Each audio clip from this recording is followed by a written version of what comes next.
ప్రేమ పెళ్ళి అంటే తను చెప్పిన మాట వినటం లేదు, వేరే వాళ్ళని పెళ్లి చేసుకుందని కోపాన్ని పెంచుకున్నటువంటి ఒక తండ్రి, అది కూడా 23 ఇయర్స్ అంటే ఒక మేజర్ అయినటువంటి మెచ్యూరిటీ ఉన్నటువంటి ఆ కూతురి మీద ఉన్న ప్రేమతో ఈ రకంగా కోపం పెంచుకున్నాడే. మరి ఆ కూతురు కన్నటువంటి బిడ్డ నెలల పసికందు. మరి ఆ తల్లి ఆ బిడ్డకి దూరం అయిపోతే ఆ బిడ్డ ఉండగలుగుతాడా? ఆ బిడ్డని వేరే వాళ్ళకి ఇచ్చేస్తే తల్లి స్పర్శకు అలవాటైనటువంటి కొద్ది నెలల్లో కడుపులో నవమాసాలు మోసి కని పెంచినటువంటి ఆ కూతురు ప్రేమను కూడా, కన్న ప్రేమను కూడా ఆలోచించకుండా తన యొక్క కోపాన్ని ఈ రకంగా చేసుకోవాలి, ఈ రకంగా తీర్చుకోవాలి అని చెప్పి ఆ తల్లి బిడ్డను వేరు చేసినటువంటి ఆ వ్యక్తి గురించి, ఆయన పేరు శుక్ర.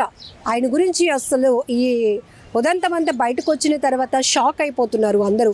ఎందుకంటే కూతురు మీద ప్రేమ ఉండటం తప్పులేదు, కూతురు భవిష్యత్తు బాగుండాలనే తనకు నచ్చినటువంటి సంబంధం చూసి పెళ్లి చేయాలి, ఒక మంచి వ్యక్తిని చూసి పెళ్లి చేయాలి అనుకోవడం కూడా తప్పులేదు. అది తండ్రి బాధ్యత, తండ్రి హక్కు కూడా.